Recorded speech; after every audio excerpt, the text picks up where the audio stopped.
As a junior, Brad McGee already looked destined for greatness. The high expectations, they didn't faze the young McGee. If anything, they only spurred him on. And his world-beating status was quickly confirmed with a rainbow jersey in the team's pursuit as a first-year senior at the tender age of 19. He won 3 Commonwealth Games gold medals on the track and an individual pursuit world title, but his crowning moment on the boards was leading the Australian team's pursuit squad to Olympic gold in 2004. On the road, McGee was the first Australian to wear the leader's jersey at all 3 Grand Tours. It was the yellow jersey at the Tour de France after winning the 2003 prologue in Paris. Another win against the clock on the opening day at the Giro d'Italia the following year, where he would go on to finish 8th overall. And at the Volta de España, he fell just short of winning the prologue, but he did enough on stage 1 to assume the lead in 2005. Brad McGee is in extremely rare company, having risen to be amongst the greats on both the road and the track.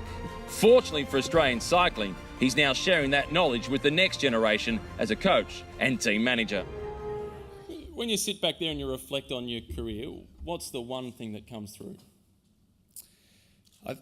Reflecting on it now in my position as a coach, I often ask, where did it all come from? It was actually pretty easy. Mentioned the brothers. Just having that safe, encouraging environment.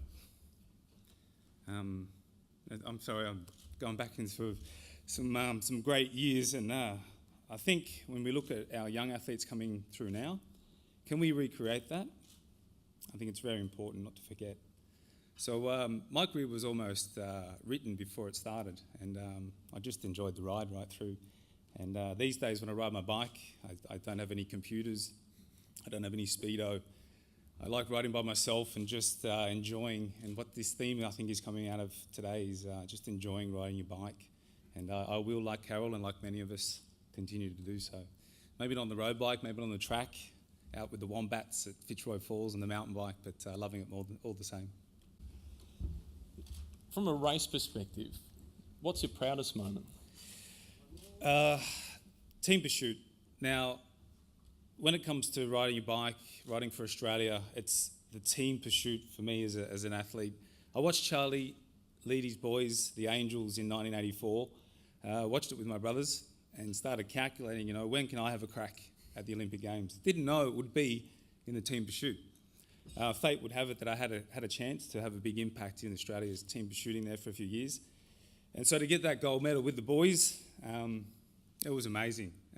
It's really more than yourself, it's more than your mates, it's for Australia. And I take that victory, that campaign higher than anything else I ever did on the bike. It was pretty cool. What does this mean to you, to be inducted into the Hall of Fame? I think you can tell by the emotion, Matt, that it's a lot. It's great that my wife Shani can be with me. Been a long ride. Yeah. Shani, I think we can thank not just my own career, but many cyclists that have come through in our era.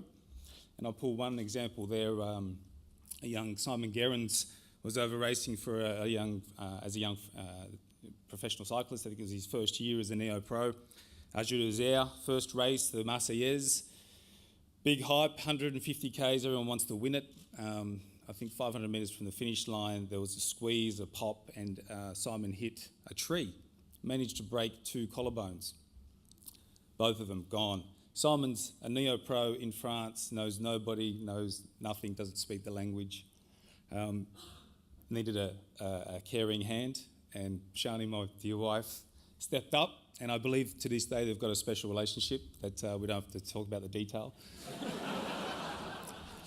But it's only one of many stories that when we were over there in Europe taking on the rest of the world, it was really a family. And the names, close to me, like Baden Cook and Matty Wilson and dozens more. We enjoyed that era, that time, and I hope that it continues, and we need to celebrate that it's not just the cyclists out there giving it their all. They're supported by loved ones behind the scenes, so let's congratulate that.